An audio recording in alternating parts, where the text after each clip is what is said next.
Million subscribers ప్రతిరోజు 1.5 పైగా views తో ప్రపంచవ్యాప్తంగా ఉన్న తెలుగు వారందరికీ చేరువైన మా ఆదాన్ ద్వారా మీ బిజినెస్ ను యాడ్స్ రూపంలో ప్రమోట్ చేసుకోండి. For more details contact this number. Hi viewers, welcome to Aadhan. మరొకడం నేను మీ ప్రసాద్. మాజీ మంత్రి పేర్ని నానిని కాపాడుతుంది ఎవరు? మరి అసలు లెక్కేంటో తెలుసా? ఈ వీడియో చూస్తున్న ప్రతి ఒక్కరు కూడా పేర్ని నాని గారి పైన మీ అభిప్రాయాన్ని ఖచ్చితంగా కామెంట్ సెక్షన్లో తెలియచేయండి. అట్లాగే ఈ జాప్యం ఎందుకు జరుగుతుంది అనే మీ అభిప్రాయాన్ని సూటిగా నిక్కచ్చిగా కామెంట్ సెక్షన్లో తప్పకుండా తెలియచేయండి. ఇక వివరాల్లోకి వెళ్ళినట్లయితే మాజీ మంత్రి పేర్ని నాని ఏదైతే రేషన్ బియ్యానికి సంబంధించి అక్రమ నిల్వలు తన గోడౌన్లో ఉంచారు అని చెప్పేసి ఇప్పుడు కాదు అప్పుడు కాదండి, సుమారుగా డిసెంబర్ 4వ తేదీన వాస్తవంగా ఆ యొక్క గోడౌన్లలో తనిఖీలు నిర్వహించడం జరిగింది. ఆ తర్వాత పోలీసులు ఫిర్యాదు నమోదు చేసింది ఇప్పుడండి డిసెంబర్ 10వ తేదీ. ఈరోజు తేదీ ఎంతండి? డిసెంబర్ 27, అంటే 17 రోజులు, సుమారుగా 15 రోజులు అనుకున్నా అటు ఇటుగా. ఈ 15 రోజుల్లో ఈ కేసుకు సంబంధించిన వ్యవహారం ఒకదాని తర్వాత ఒకటి మలుపులు తిరుగుతూ ఉన్నాయి. ప్రధానంగా ఏంటి అంటే మొదట్లో ఎన్ని బస్తాల బియ్యం నిల్వ చేశారు గోడౌన్లలో అంటే 3708 అని చెప్పేసి అన్నారు. ఆ తర్వాత కాదు కాదు కాదు కాదు అని చెప్పేసి 4840 బస్తాలు అన్నారు. కానీ అసలు లెక్క ఏంటి, ఎన్ని బస్తాలు అనేది ఇప్పుడు తెరపైకి వచ్చింది. అదేంటో తెలుసా? 7577 బస్తాల బియ్యం. సో ఆ బియ్యం కూడా ఏంటండి? పీడిఎస్ రేషన్ బియ్యం, పేద ప్రజలు కడుపు నింపుకునే బియ్యం. ఆ బియ్యం అక్రమంగా నిల్వ చేసి ఏం చేశారు, ఎటుపోయినాయి? మరి ఇక్కడ ఓ ప్రక్కన సాక్ష్యాధారాలతో సహా గోడౌన్లలో బియ్యం నిల్వ చేయటం, మరి ఆ నిల్వ చేసిన బియ్యం ఏమైపోయినాయి, మాయమైపోయినాయి అని చెప్పేసి అనటం, ఇదంతా జరిగిన విషయం మనందరికీ తెలిసిందే కదా. దీనికి సంబంధించి ఆ యొక్క సొమ్ము ఎంతైతే ఖరీదు చేస్తుంది అని చెప్పేసి సుమారుగా 1,70,00,000 రూపాయలు ఆయన డీడీ రూపంలో కూడా చెల్లించారు. అంటే అక్కడ జరిగింది వాస్తవమే అని ఒప్పుకున్నట్లే కదా. ఇక్కడ వరకు బాగానే ఉంది. మరి సొమ్ము ఏదైతే తిరిగి పేమెంట్ చేశారో చేస్తే ఇక అయిపోయినట్లేనా? మరి అసలు కోణం ఏంటి, ఆలోచించవలసింది ఏంటి? ఆ బియ్యం ఎక్కడికి తరలించారు? ఇప్పుడు ఆ గోడౌన్లలో బియ్యం దొరికినాయి కాబట్టి దానికి ఆ తిరిగి సొమ్మును చెల్లించారు. ఒకవేళ ఆ తనిఖీలు చేయకుండా ఆ ఇన్ఫర్మేషన్ రాకుండా ఉంటే అప్పుడు ఏం చేసేవాళ్ళు? స్వాహానే కదా.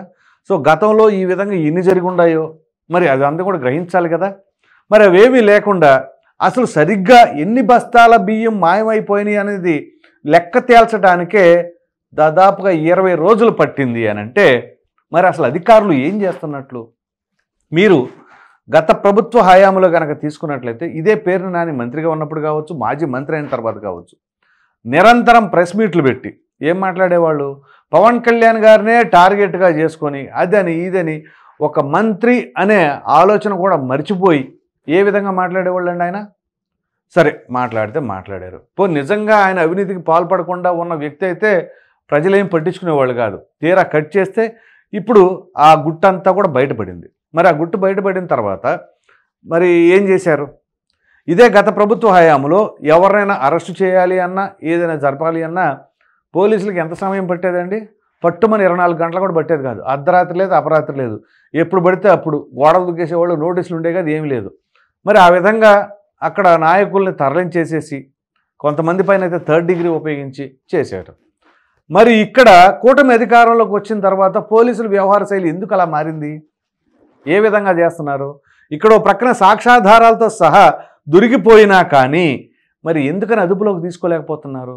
డిసెంబర్ 4వ తేదీన అక్కడ గోడౌన్లో బియ్యం దొరికిన తర్వాత పోలీసులకు ఫిర్యాదు చేసిన 10వ తారీఖు తర్వాత కూడా ఇన్ని రోజులు జాప్యం చేసి చివరికి వాళ్ళు అప్స్కాండ్ అయిపోయి ఎక్కడున్నారో తెలియదు అని చెప్పేసి అధికారులే చేతులు ఎత్తేస్తున్నారు అంటే దీని వెనకాల ఎవరున్నట్లుగా అర్థం చేసుకోవాలి. ఇక సో కృష్ణా జిల్లాలో ఉన్న అధికారులందరూ కూడా గతంలో ఎటువంటి సత్సంబంధాలు కలిగి ఉన్నాయో పేర్ని నానితో ఆ విధంగా ఇంకా కొనసాగుతూనే ఉన్నాయి. ఆ సంబంధాలన్నీ కూడా ఖచ్చితంగా అదే అనుకోవాలి. సో ఇక్కడ పేర్ని నాని గారా లేకపోతే ఇంకొకరా ఆ పార్టీ ఈ పార్టీ అని కాదు, నిజంగా అవినీతికి పాల్పడిన అక్రమాలు చేసినా పోలీసులు చేయవలసిన యాక్షన్ ప్లాన్ ఏంటండి? ఇమీడియట్గా అదుపులోకి తీసుకోవాలి కదా. మరి ఎందుకు తీసుకోలేకపోతున్నారు? ఇంకా మాకు ఆచూకీ లభ్యం లేదు, అది ఇది అని చెప్పేసి అంటున్నారు. నిజంగా మన ఆంధ్రప్రదేశ్ పోలీసులు ఎంత ఎఫిషియెంట్ పోలీసులు అండి. ఇమ్మీడియట్గా ఏదైనా సరే ట్రేస్ అవుట్ చేయాలి అంటే 24 గంటల సమయం వాళ్ళకి చాలా ఎక్కువ. అంత టాలెంటెడ్ పర్సన్స్ ఉన్నారు మన ఆంధ్రప్రదేశ్ పోలీస్ డిపార్ట్మెంట్లో. మరి అటువంటిది వాళ్ళ టాలెంట్, వాళ్ళ నైపుణ్యత అవన్నీ కూడా ఏమైపోయాయండి? ఇవాళ వైసీపీ నాయకులు ఒకరి తర్వాత ఒకరు ఇన్ని అన్యాయాలు చేశారు, అన్ని అవినీతి చేశారని చెప్పేసి ప్రభుత్వం ప్రక్కన బయట పెడుతూనే ఉంది. కానీ దాని తర్వాత పరిణామాలు అరెస్టులు కావచ్చు, లేకపోతే అదుపులోకి తీసుకుంటాం కావచ్చు, మరి ఇవన్నీ కూడా ఎందుకు జరగట్లా? సో అందుగురించే కదా పవన్ కళ్యాణ్ గారు కూడా డైరెక్ట్గానే ఆయన ప్రభుత్వంలో ఉండి కూడా డీజీపీ గారిని ఉద్దేశించి లేకపోతే హోమ్ మినిస్టర్ గారిని కోట్ చేస్తూ ఈ విధంగా మాట్లాడారు. సో ఇప్పటికీ కూడా మార్పు ఏమీ లేదు. సో అంటే వాళ్ళు ఏదో కూటమి అధికారంలోకి వచ్చింది, ఆ పార్టీలు అయితే అధికారంలో అటు నుంచి ఇటు, ఇటు నుంచి అటు, అధికారంలో ఉన్నవాళ్ళు విపక్షం అయ్యారు, ప్రతిపక్షంలో ఉన్నవాళ్ళేమో అధికార పక్షం అయ్యారు, అంతే తప్ప మిగతాదంతా సేమ్ టు సేమ్గా మిగిలిపోయిందా? మరి ప్రజల సొమ్ములను ఆ విధంగా కొల్లగొట్టేసిన నాయకులని ఏ విధంగా శిక్షించాలి? శిక్షించకుండా తాత్సారం చేస్తున్నారేంటి అనే ప్రశ్నలు అయితే మాత్రం తలెత్తుతూ ఉన్నాయి. మరి ఇటువంటి తరుణంలో ప్రజలకు ఎటువంటి సంకేతం ఇస్తున్నారు? మేము రాగానే అవినీతినంతా కూడా బయటపెట్టి వాళ్ళ ద్వారా ఏమేమైతే ఎన్ని అక్రమాలు చేశారో అవన్నీ కూడా కక్కిస్తాం, శిక్షిస్తామని చెప్పేసి అన్న మాటలు ఎడిపోయాయి. సో ఇక్కడ వాళ్ళ పేర్నాని గారు ఒక్కడదే కాదు, ఒకటి కాదు, రెండు కాదు, అనేక రకాలైన కేసులు వెలుగులోకి వచ్చాయి ఈ 6 నెలల ప్రభుత్వ హయాంలో. మరి అటువంటిది బయటకు వస్తున్నాయి కానీ అవి సగంలోనే అలా వదిలేస్తున్నట్లుగానే ఉంది కదా. సో ప్రధానంగా ఇక్కడ పేదవాడికి చెందవలసిన బియ్యాన్ని కూడా ఆ విధంగా ప్రక్కదారి పట్టించినా కానీ చివరికి డీడీల రూపంలో చెల్లించేశారే కానీ అసలు విచారణ చేయవలసింది ఏ కోణంలో? ఖచ్చితంగా ఆ బియ్యం ఎటు తరలించారు, గతంలో ఎంత తరలించారు, ఈ విధంగా ఎంతమంది పొట్టగొట్టారు, ఎంతమంది జేబులు నింపుకున్నారు, అవన్నీ కూడా విచారణలో తేల్చాలి కదా. అసలు వారిని అదుపులోకి తీసుకోవడమే లేదే. మరి దీని పట్ల ప్రజలు ఏ విధంగా వాళ్ళ యొక్క భావన ఉంటుందో అర్థం చేసుకోండి.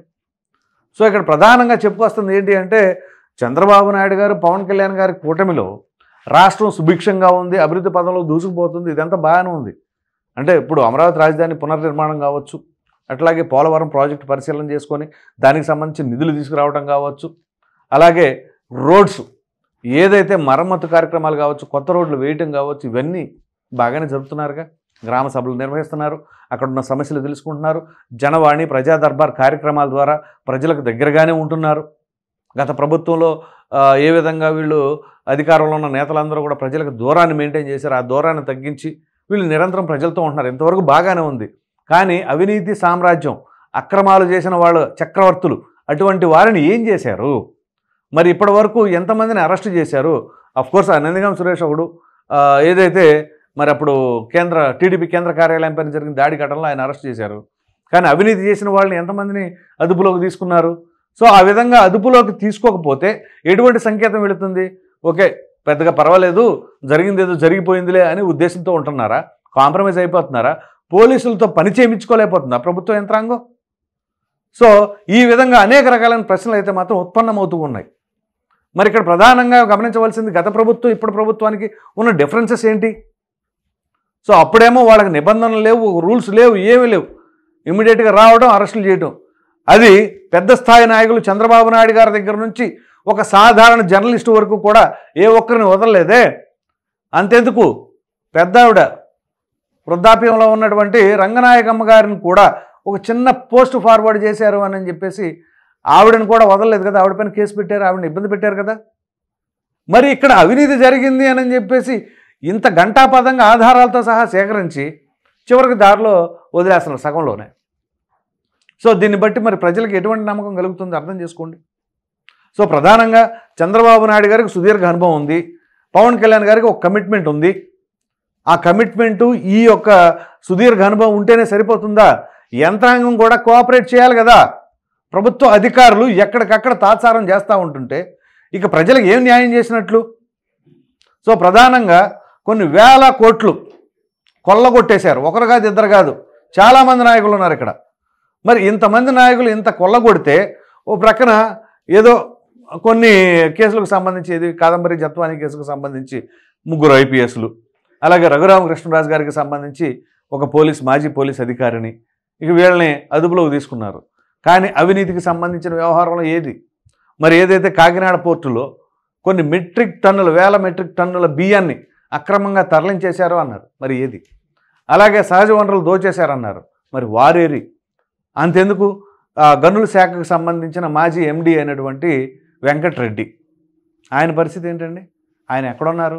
బెయిల్ పైన బ్రహ్మాండంగా ఉన్నారు. ఆయన దగ్గర నుంచి కనీసం ఒక ల్యాప్టాప్ కూడా తీసుకోలేకపోయారు. సో అదేమిటి అంటే ఒక డమ్మీ ల్యాప్టాప్ ఇచ్చారో లేకపోతే ఆ డేటా మొత్తం ఎరేస్ చేసేసి ఆ తర్వాత అప్పచెప్పారా? మరి ఏం జరుగుతుంది? సాక్ష్యాధారాలు మాత్రం ఇప్పుడు లేవు దానికి సంబంధించి. ఇదే చెబుతుంది. సో అంటే ఇక్కడ లా అండ్ ఆర్డర్ అంత పటిష్టంగా లేదు అనేది క్లియర్ కట్గా ప్రజలకు వెళ్ళిపోతుంది సంకేతం. మరి ఇటువంటి తరుణంలో మరి ఇంకేం చేయాలి? ఏ విధంగా ప్రక్షాళన చేయాలి? అధికారులు సిన్సియర్గా వర్క్ చేసేవాళ్ళు దొరకట్లేదా ఈ ప్రభుత్వానికి? లేకపోతే మరి ఎక్కడ ఉంది ఈ గ్యాప్ అనేది? సో ప్రజలకి కావాల్సింది ఏంటి? మంచి పరిపాలన అంటే అన్ని పారామీటర్స్ వస్తాయి. కక్షపూరిత ధోరణితో వ్యవహరించకుండా ఉండాలి. అట్ ద సేమ్ టైం అవినీతి చక్రవర్తులు ఎక్కడ ఉన్నా సరే వాళ్ళని మాత్రం పట్టి లోపల వేయాలి. అట్లాగే రౌడీయిజాలు, దాడులు అవన్నీ కూడా సరే తగ్గించేస్తారు. అఫ్కోర్స్ వైసీపీ వాళ్ళు చెప్తుంది ఏంటి అంటే కూటమి అధికారంలోకి వచ్చిన దగ్గర నుంచి వైసీపీ వాళ్ళని టార్చర్ చేస్తున్నారని. అలా టార్చర్ చేస్తే ఈ విధంగా వీళ్ళు ఎందుకు బయట తిరుగుతూ ఉంటారు? నిజంగా ఎంతమందిని లోపలేసేవాళ్ళు నిజంగా కక్షపూరిత ధోరణితో వ్యవహరించి ఉన్నట్లయితే మరి ఆ గ్యాప్ ఎక్కడుందో, ఎందుకు వచ్చిందో ఎవరికి అర్థం కావట్లా. సో చివరికి ఇక్కడ అపవాదంతా కూడా మూట కట్టుకోవాల్సి వస్తుంది. ఎవరు? కూటమి ప్రభుత్వం. సో వాళ్ళ వైఫల్యం లాగా భావిస్తూ ఉన్నారు. అంతెందుకండి, టీడీపీ క్యాడర్ కానీ జనసేన క్యాడర్ కానీ ఏ విధంగా ఆలోచిస్తున్నారో తెలుసా? చివరికి వీళ్ళ వల్ల ఏమీ కాదు, అదే వాళ్ళైతే చూడండి ఏ విధంగా లోపలేస్తారు. అంటే ఎలా పడితే అలా లోపల వేయమని కాదు కదా, ఇక్కడ సాక్ష్యాధారాలు లభించినా కానీ ఎక్కడ ఏమీ చర్యలు తీసుకోవట్లేదు కదా, మరి ఎక్కడ లోపం ఉన్నట్లు? సో ఇలా ఒకటి కాదు రెండు కాదు అనేక ప్రశ్నలు అయితే మాత్రం సామాన్య ప్రజలు ఆలోచిస్తూ ఉన్నారు. మీరు డెవలప్మెంట్ చేయండి, అట్ ద సేమ్ టైం ఇక్కడ అవినీతికి సంబంధించిన వ్యవహారాలతో సహా ప్రతి ఒక్కటి కూడా బయటపెట్టి వాళ్ళ దగ్గర నుంచి వసూలు చేయడంతో పాటు భవిష్యత్తులో ఏ ఒక్కరు కూడా ఇట్లాంటి అవినీతి కార్యక్రమాలకి కనీసం ఆలోచన చేయడానికి కూడా వాళ్ళకి భయం పుట్టాలి. ఆ విధంగా చేయగలగాలి. ఇప్పుడు కూటమిలో ఉన్న ఎమ్మెల్యేలని లేకపోతే మంత్రులని వాళ్ళని స్ట్రిక్ట్గానే వాళ్ళని రిస్ట్రిక్ట్ చేస్తున్నారు. అంతవరకు బాగానే ఉంది. కానీ గతంలో జరిగింది ఇంక వాళ్ళని బయట పెట్టరా? వాళ్ళు వదిలేస్తారా? సో ఆ విధంగా వదిలేస్తే రేపు మరలా ఎన్నికలు వచ్చి పొరపాటున ఏదైనా ఇటు అటు మరలా గెలిస్తే మరలా కంటిన్యూ చేసుకుంటారుగా. ఇప్పుడు ఆ సంకేతమే ఇస్తుంది. అంటే అవినీతి చేసుకున్నారులే, సరే ఏదో ఒకసారి కేసు నమోదు చేసాం కానీ దానికి శిక్షలు ఏమి ఉండవు అన్నట్లుగా ఇక అరెస్టులు లేవు, ఏమి లేవు. సరే కోర్టులకు వెళ్ళి ముందస్తు బెయిల్ తెచ్చుకున్న వాళ్ళ పరిస్థితి అలా పెట్టండి. కోర్టు వద్దంది కాబట్టి వాళ్ళని ఆపండి. కానీ ఎటువంటి ఆంక్షలు లేకుండా ఉన్నవారిని పైన ఏం చర్యలు తీసుకుంటున్నారు? సో ఇక్కడ మనం గమనించవలసిన అంశం ఇదే ప్రధానంగా. మరి ఎక్కడో గ్యాప్ ఉంది మొత్తానికి. సో ఆ గ్యాప్ ఏంటి? ఆ అధికారులు ఎవరు? వాళ్ళని ఎందుకని సార్ట్అవుట్ చేయలేకపోతున్నారు?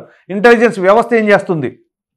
సో ఇంటెలిజెన్స్ శాఖ ఖచ్చితంగా ఇప్పుడు ఎవరైనా ఎక్కడికైనా అబ్స్కాండ్ అయినా ఎక్కడికైనా వెళ్ళిపోయినా ఎందుకని క్యాచ్ చేయలేకపోతున్నారు ఇమీడియట్గా? సో మొత్తానికి ఇప్పుడు అధికార యంత్రాంగంలో కూడా వైసీపీకి సంబంధించిన వాళ్ళ హవా నడుస్తుంది అంటే ఇక ఇంతకంటే దారుణం ఇంకొకటి లేదు. అదే గత ప్రభుత్వ హయాంలో అసలు వాళ్ళ పక్షాన కాకుండా రూల్స్ ప్రకారంగా వెళ్తే అది వేరే విషయం ఉంది. రూల్స్ ప్రకారం కూడా కాదు, వాళ్ళ పక్షానే వాళ్ళు భుజాన వేసుకొని తిరిగారు. ఇక్కడికి వస్తే ఇప్పుడు కూటమి అధికారంలో ఉండగా రూల్స్ ప్రకారం కూడా సంగతి పక్కన పెట్టండి, ఇప్పుడు కూడా వాళ్ళ పక్షానే వాళ్ళు ఉన్నట్లుగా వాళ్ళ హవా కొనసాగుతుంది అంటే ఇక దీనికంటే దౌర్భాగ్యం ఏముంటుంది చెప్పండి. సో ఓవరాల్గా మనం మాట్లాడుకోవాల్సి వస్తే పేరు నాని చేసిన కుంభకోణం ఇక్కడ 3708 బస్తాలు అన్నది. ఆ బస్తాలు కాస్త ఇప్పుడు 7577 బస్తాలకు చేరింది. అంటే సుమారుగా ఫస్ట్లో చెప్పిన దానికంటే కూడా డబల్ అండి. అంత అంటే సగమే అక్కడ చూపించింది మొదట్లో. అసలు లెక్క తేల్చడానికే దాదాపుగా 20 రోజుల పైన పట్టింది. అంటే ఇక చూడండి అధికారులు ఏ విధంగా ఎంత నిర్లక్ష్యంగా ఉన్నారు అనేది. సో మొత్తం మీద మనం మాట్లాడుకోవాల్సి వస్తే ప్రజలైతే చాలా వరకు కూడా అసంతృప్తిగా ఉన్నారు ఈ వ్యవహార విధానంలో. కాబట్టి ఇప్పటికైనా కానీ స్ట్రిక్ట్గా ప్రతి అధికారి కూడా అవినీతి ఎవరు చేసినా అక్రమాలు ఎవరు చేసినా దొరికినప్పుడు వాటిని ఎందుకు వదిలేయకుండా ఖచ్చితంగా వాళ్ళందరూ కూడా పట్టుకోవాలి, శిక్షించాలి, కోర్టుకు సబ్మిట్ చేయాలి అనేది మాత్రం ప్రజలు చాలా బలంగా కోరుకుంటున్నారు. మరి చూద్దాం ప్రభుత్వం ఎటువంటి నిర్ణయాలు తీసుకోబోతుంది అనేది. ఈ వీడియో కనుక మీకు నచ్చినట్లు లైక్ చేయండి, షేర్ చేయండి. అదేవిధంగా పేరు నాని వెనకాల ఎవరున్నారు, ఎవరు కాపాడుతున్నారు, మరి అసలు లెక్క ఏంటో ఇప్పుడు నేను చెప్పిన దానిపైన మీ విలువైన అభిప్రాయాన్ని కామెంట్ రూపంలో ఖచ్చితంగా తెలియజేయండి. మరిన్ని వీడియోస్ కోసం మన ఆదాన్ ఛానల్ని సబ్స్క్రైబ్ చేయడం మాత్రం మర్చిపోకండి. Thank you.